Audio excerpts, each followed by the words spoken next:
तो भैया जुलाई खत्म होने में बस चंद दिन बचे हैं और 1 अगस्त से सीधा आपकी जेब पर असर पड़ने वाले 5 नियम लागू होने वाले हैं। इनकम टैक्स की डेडलाइन खत्म हो रही है, बैंक के नियम भी बदल रहे हैं और अब रसोई का बजट भी गड़बड़ाने वाला है।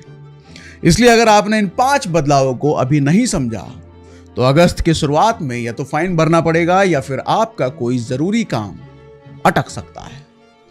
तो चलिए भैया एक एक करके जरा इन जरूरी बदलाव को समझ लेते हैं। शुरुआत करते हैं पैसों वाली सबसे जरूरी बात से, यानी कि ITR यानी इनकम टैक्स रिटर्न से। देखो, अगर आप टैक्स पेयर हो तो ध्यान से सुनिएगा। फाइनेंशियल ईयर 2026 और 27 के लिए ITR 1 और ITR 2 फॉर्म भरने की डेडलाइन 31 जुलाई 2026 है। मतलब अगर आपने अभी तक ITR 1 और ITR 2 फॉर्म फाइल नहीं किया है तो अब आपको जुर्माना भरना पड़ेगा। और सिर्फ जुर्माना ही नहीं, देरी से रिटर्न भरने पर आपको कुछ खास टैक्स रिजीम चुनने से भी रोका जा सकता है। यानी आपके पास टैक्स बचाने के ऑप्शन भी कम हो सकते हैं। लेकिन अगर आप बिजनेस करते हैं, फ्रीलांसर हैं या बिना ऑडिट वाले प्रोफेशनल हैं तो आपके लिए ITR 3 और ITR 4 भरने की डेडलाइन 31 अगस्त 2026 है। और अगर इसमें भी देरी हुई तो सेक्शन 234F के तहत 5,000 रुपए तक की लेट फीस लग सकती है। साथ में सेक्शन 234A के तहत बकाया टैक्स पर ब्याज भी जुड़ता जाएगा। और हां, जिन मामलों में ऑडिट जरूरी है उनके लिए डेडलाइन 31 अक्टूबर 2026 है। तो अगर तब तक भी नहीं भर पाए तो भैया बिलेटेड रिटर्न 31 दिसंबर तक भर सकते हैं। रिवाइज रिटर्न के लिए 31 मार्च 2027 तक का मौका है और अपडेटेड रिटर्न के लिए आपके पास 31 मार्च 2031 तक का लंबा वक्त है। तो भैया डेट भले ही अलग अलग हों पर सीधी बात है, जितनी जल्दी रिटर्न फाइल करेंगे उतना कम झंझट है।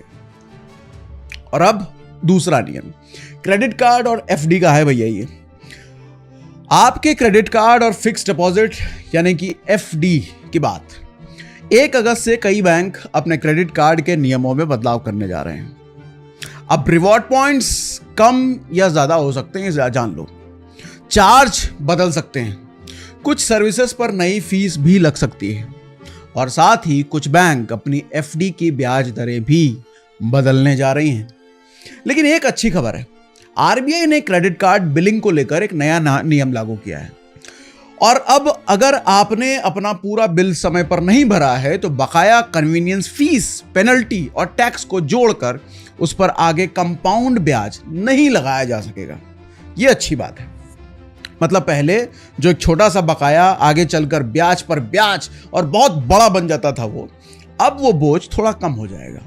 और हां, इसी हफ्ते एक और बड़ी चीज होने वाली है।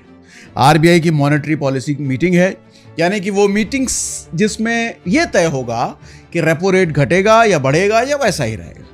यह मीटिंग 3 से 5 अगस्त तक चलेगी और इसका सीधा असर आपके होम लोन की EMI पर और FD पर मिलने वाले ब्याज पर पड़ेगा। घट सकता है, बढ़ सकता है या वही रह सकता है। और अब तीसरा नियम समझ लो, LPG सिलेंडर का, क्योंकि बात आपके रसोई के बजट की है। हर महीने की पहली तारीख को जैसे LPG के दाम रिवाइज होते हैं ना, वैसे ही 1 अगस्त को भी सिलेंडर के नए रेट आ सकते हैं। हाल ही के महीनों में लगातार बढ़ोतरी भी देखी गई है। मार्च में कीमतों में 60 रुपए तक का उछाल आया और जून में कमर्शियल गैस के दाम भी बढ़े थे। अभी दिल्ली में गैस का रेट 942 रुपए तक जा चुका है। तो 1 अगस्त को दाम बढ़ते हैं या घटते हैं ये देखना होगा।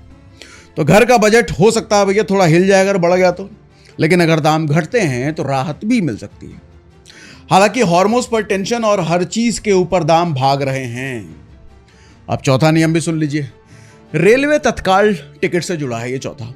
अगर आप अक्सर तत्काल टिकट बुक कराते हो तो यह बदलाव आपके लिए जरूरी है समझना, क्योंकि अभी तक यह होता था कि लोगों को पहले टोकन लेने के लिए एक फिक्स टाइम पर काउंटर पर जाना पड़ता था और फिर टिकट बुक कराने के लिए दोबारा जाना पड़ता था। लेकिन 1 अगस्त से टोकन देने का समय तत्काल बुकिंग शुरू होने के समय के साथ ही रखा जाएगा। तो इसका सीधा मकसद यह है कि काउंटर पर लगने वाली भीड़ को कम किया जाए और आपका समय भी बचाया जाए और 2-2 बार रेलवे टिकट काउंटर तक भागने की झंझट को भैया मुक्त किया जाए लोगों को ये झंझट से। और अब पांचवा और आखिरी बदलाव सुनिए, आधार और CKYC से जुड़ा है ये।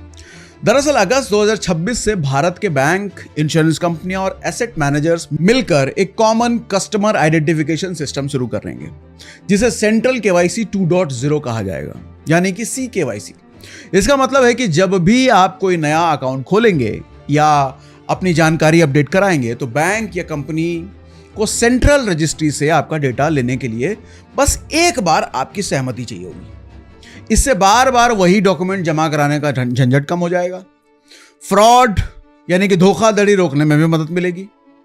ठीक है, तो ये भैया थे 5 अपडेट। इन पांचों बदलाव को अलग अलग मत देखिएगा, इनकी जड़ एक ही है।